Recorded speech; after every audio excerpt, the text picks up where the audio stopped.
Hello बच्चों, स्वागत है आपका एक बार फिर से हमारे कोचिंग क्लासेस में जिसका नाम है वेलोसिटी कोचिंग क्लासेस।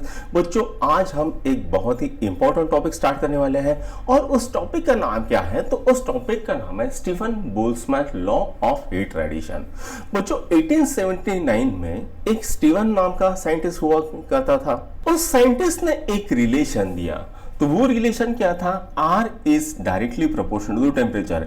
यानी जो इमिसिव पावर होती है किसी ब्लैक बॉडी की और उसका टेम्परेचर के साथ क्या रिलेशन है, ये स्टीवन नाम के साइंटिस्ट ने एक एम्पिरिकल रिलेशन दिया था। उसके 5 साल बाद बोल्ट्जमैन नाम का एक साइंटिस्ट आया।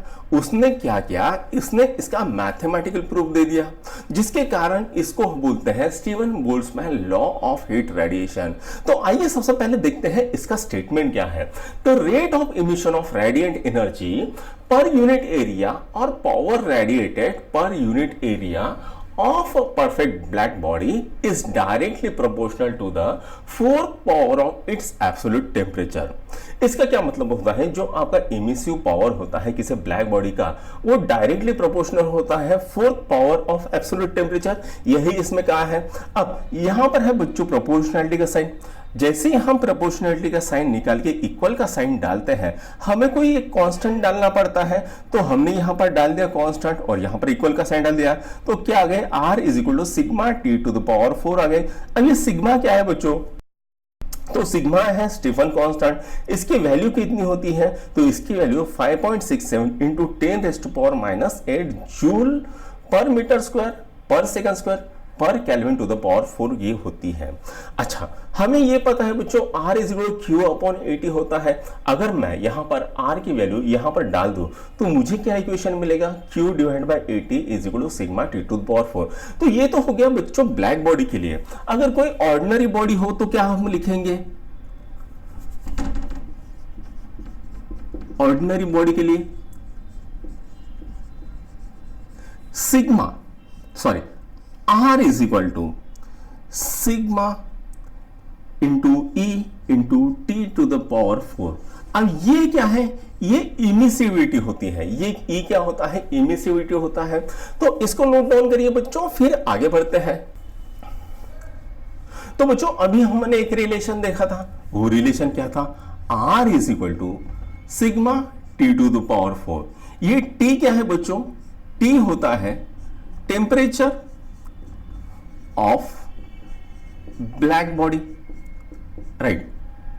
तो कोई ब्लैक बॉडी होगी, वो कितना टेम्परेचर रेडिएट करेगी या उसका रेडिएशन पावर कितना होगा? तो ये इतना होगा। मान लीजिए मैं क्या करता हूं, मैं एक चेंबर ले लेता हूं और उस चेंबर के अंदर एक ब्लैक बॉडी रख देता हूं। इस ब्लैक बॉडी का समझ लीजिए टेम्परेचर है T और सराउंडिंग का टेम्परेचर है T0। अब ये बच्चों जो ब्लैक बॉडी है ये कितना इमिट करेगी रेडिएशन? तो ये इतना इमिट रेडिएशन करेगी। उसी टाइम पर ये एब्सॉर्ब कितना करेगी? तो ये एब्सॉर्ब कितना करेगी? तो ये absorb sigma T0 to the power 4 absorb करेगी।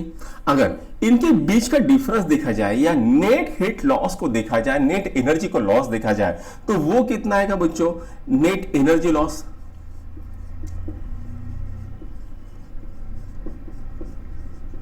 वो कितना आ जाएगा? Sigma T to the power 4 minus sigma T0 to the power 4, इतना आ जाएगा। सिग्मा मैंने कॉमन निकाला, T to the power 4 minus T0 to the power 4, इतना वो हीट लॉस करेगा। ठीक है। अच्छा, अब ऑन द कॉन्ट्री उल्टा हो गया। मान लीजिए ये T0 बहुत ज्यादा है और T बहुत कम है, तो यही रिलेशन क्या हो जाता है? हमारा उल्टा हो जाता है। ये रिलेशन क्या हो जाएगा? T0 to the power 4 minus T to the power 4, ये रिलेशन हो जाता है बच्चों। अब ये रिलेशन कहां पर यूज कर सकते हैं? तो कोई भी ऑब्जेक्ट कितना हीट रेडिएट करेगा, इसके लिए हम इस रिलेशन को यूज करते हैं। इसको नोट डाउन करिए बच्चों और मुझे बताइए कि यह आज का लेक्चर कैसा लगा आपको। अगर पसंद आ गया तो अपने दोस्तों के साथ लाइक, शेयर और सब्सक्राइब जरूर कीजिए। और अगर नहीं पसंद आया तो किस तरह से मैं इसे और इंप्रूव कर सकता हूं, ये भी मुझे बताइए। यहां पर हमारा चैप्टर खत्म होता है। नीचे में हम जो भी आपके अनसॉल्व प्रॉब्लम्स है वो आपको यहां पर मिल जाएंगे, उसे देखिए, एंजॉय कीजिए। Thank you.